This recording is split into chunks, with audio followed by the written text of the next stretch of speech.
Hello everyone, it's Shel from Paper Octio Studio.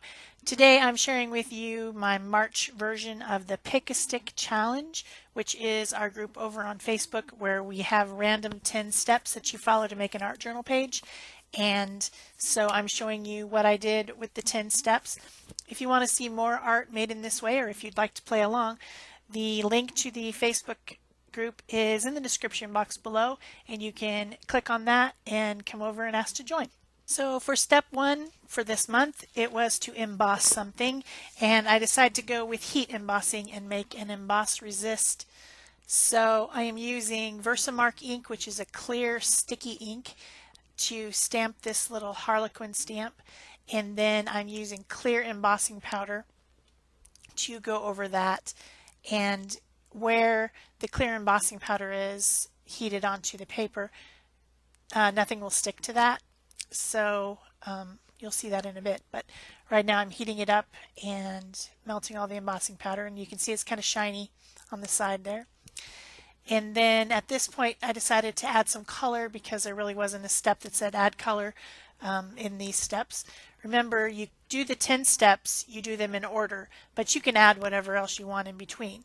If there's something you feel you need, you can just go ahead and add that. So that's what I'm doing, and I'm showing with you what the emboss resist does. When you put ink over it,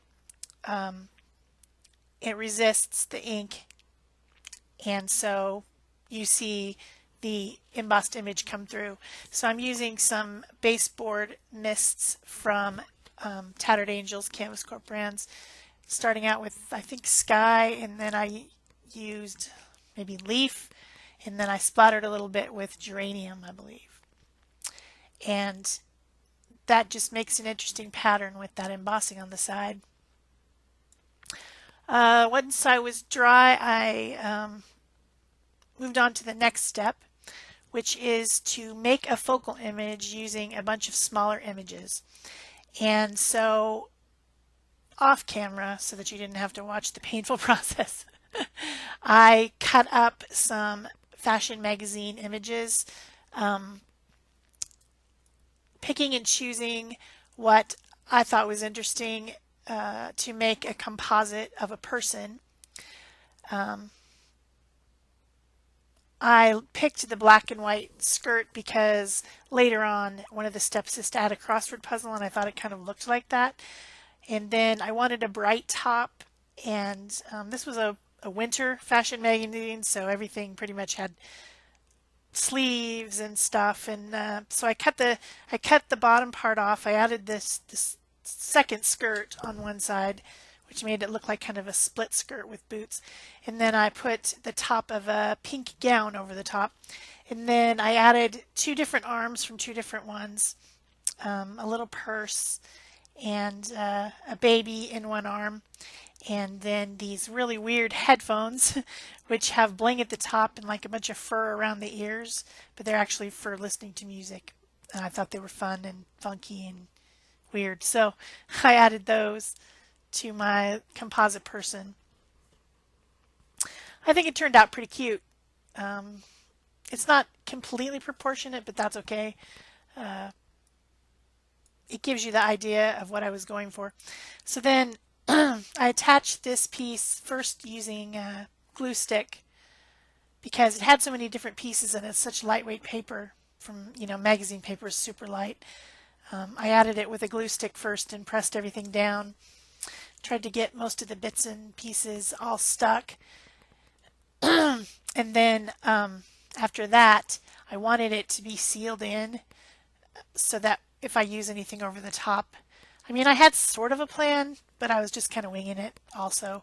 I didn't have an exact plan. I knew I was going to use a composite person. That's one way to build an image out of a bunch of images. There's a lot of other options. Obviously, you could build a scene, with some mountains and trees and, stuff in the foreground or background using different images. Or you could just do something fun like take a bunch of different faces that are roughly the same size and cut them up and put all the different faces together. That was an idea I had, was to like make a person who has white skin, brown skin, dark brown skin, olive skin, you know, kind of all together to make kind of an amalgamation of a multiracial person. That was an idea I had, but this is what I ended up with. So once I put, this is glitter deco page from Deco Art. I put that over my lady using a brush, and then I went ahead. The next step was to use a brayer. So I used my 2-inch brayer and went over the whole page because that baseboard spray that I put on there is not resistant to water. If I put any water on there, it's just going to run all over the place. Wasn't sure what I was going to do, so I wanted the entire page to be sealed. So I used the brayer to add the Mod Podge all over the entire thing. The next step was to spatter ink or paint. So I used some Golden High Flow in Carbon Black and a fan brush to just add black spatters. That brings the color black, which is in the foreground because of the black skirt and the black boots and everything. That just adds a little black into the background so that it's more balanced. You should always try to add the colors in more than one place when you're doing this type of project. So, I'm sorry, my voice is weird. The next step was to make something with shrink plastic and use it. So I got out a scrap of shrink plastic from my bag of it. You can also use number 6 recycled plastic, you know, the one that has the triangle with the 6, to make shrinky dinks. Or you can use shrinky dinks. The brand I have is just called shrink plastic. Polyshrink, actually, it's called, I think. Polyshrink, shrink plastic, I don't know. Anyway, I forgot to sand it, so I had to sand it. And then I had this little scrap of the page that I had printed off graphic stock to use in a project, and I had it in my box of stuff that's there for making tags from the desk or whatever. So I grabbed it so that I wouldn't have to draw, because this page is already plenty long enough. I knew it was going to have a hard time fitting into a 20-minute video. So I'm just tracing this little dog. I think that in a modern family, pets are often part of the family. So I wanted to add this cute little doggy, but I did have to draw its body. It only had the head and shoulders, but that was pretty quick. It's just some simple lines. I'm using India ink pen. This is a Pitt artist pen that has India ink in it, so it's a permanent. I really think probably the best thing to use on shrink plastic is Sharpies, but I didn't have one, so I had to use this instead. The one Sharpie that I had was all dry, so this worked fine. It gave me a little bit of leeway to be able to erase if I made a mistake or put something I didn't want it on there with the baby wipe, but it was permanent when dry. Then I got out my set of Prismacolors. These are just regular pencils, color pencils. I got these for Christmas. This is the only second time I've used them since Christmas. It's a big set of multi-layered trays in there of Prismacolor pencils, just colored pencils, regular colored pencils. A lot of things when you try to color on shrink plastic will bead up, and so the pencils don't bead up. And I think that also, and I should have tried it, I think also alcohol markers would work. I got a set of those for Christmas too, but I pulled these out instead. One thing you need to remember with shrink plastic is that it's going to shrink to 60% of its original size. So you don't want to make anything too dark on it, like coloring it, you know, with pastel colors probably would work the best, because then when that color, you know, condenses down, it becomes darker.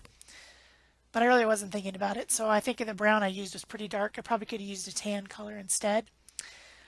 And then I just shrunk this using my heat tool.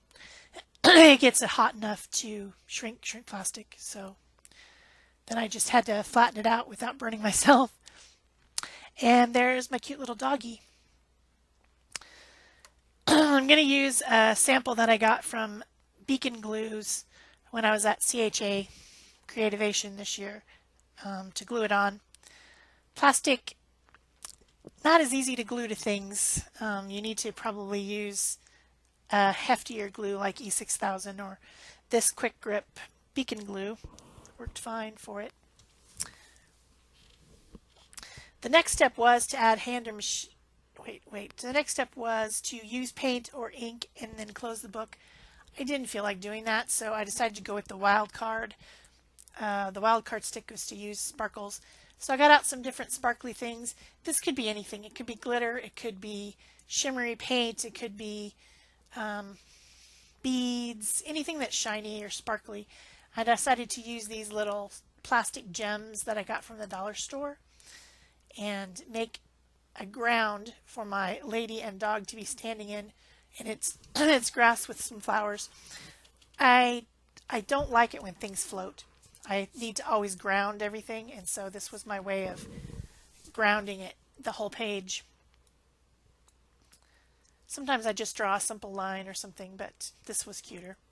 So then I used some little star-shaped sequins to make a little sparkly collar and hem on her pink half of a ball gown dress, top, whatever it is. I literally cut the legs and the bottom of that thing. It was a whole ball gown, but I just decided to make it a tunic top. And then I added a sequin to the purse clasp. So that was the wild card stick. So before I move on to the next step, I'm adding some Posca pen grass with my little flowers and some stems and leaves there at the grounding of my page.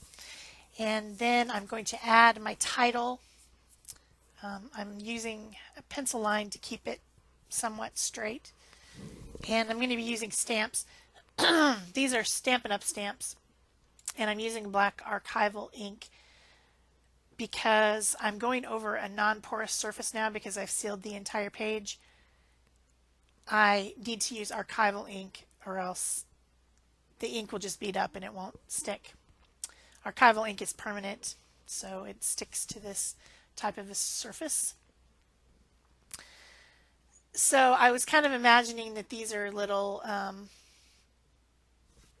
flags or something, and I'm gonna be stitching them on, except for I'm just gonna draw the stitches instead of actually stitching.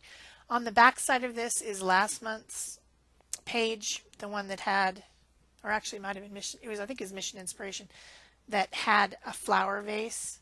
So I don't want to stitch through the page onto the next page because that would ruin the other side.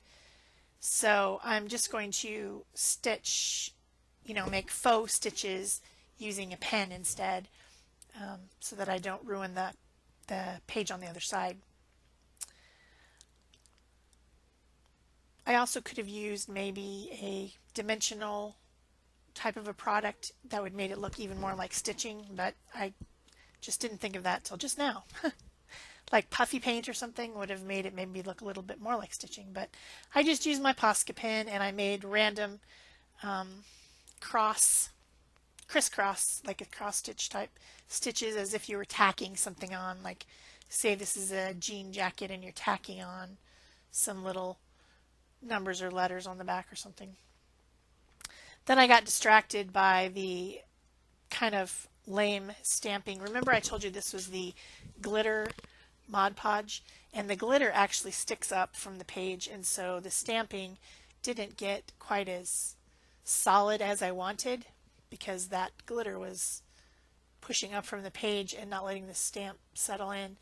So I decided to take a charcoal pet pen and just color in around as I was going to color in the blank spots and make it look a little bit more solid. Normally I wouldn't have to do that, but it just was bothering me. You know how that is. Sometimes you just can't let something go. So then I continued on with my faux stitching. I used the black first and then a little bit of white highlight with my fine tip Posca pens.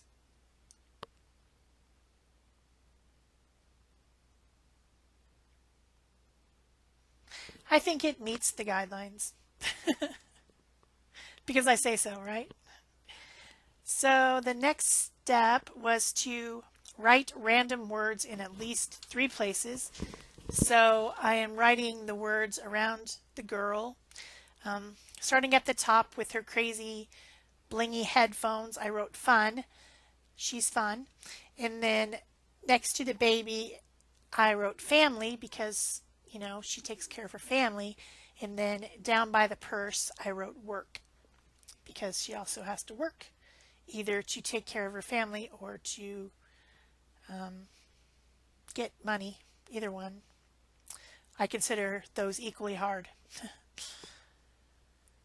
And then I wrote them with pencil first because I don't like my writing the first time. And then I went in and defined them using the Posca pen, the black Posca pen.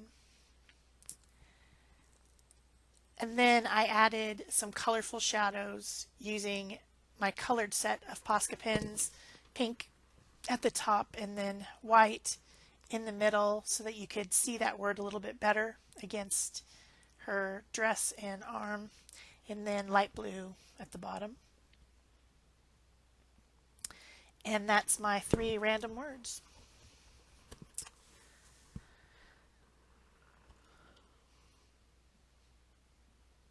So the next step was to add a crossword puzzle. So I turned off the camera, went to my computer, and there's several sites where you can make your own crossword puzzle online. And so I just picked some words about the modern woman and things that might be related to that, and made my own crossword puzzle. And then I filled it in with a purple pen, which was on my desk, which is a gel pen. It's a G2.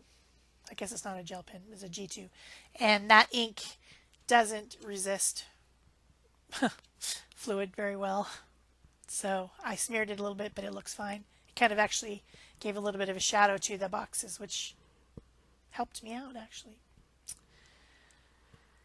The last step is to add at least 2 stencils, and I decided to use a Harlequin stencil, which mimics the stamp that I originally used in the background, and then a dot, like a stencil that's supposed to be like sequin waist, and use some bright pink Dilutions paint to go along with her tunic dress, and then light green to go along with the grass at the bottom, which I think coordinates pretty well.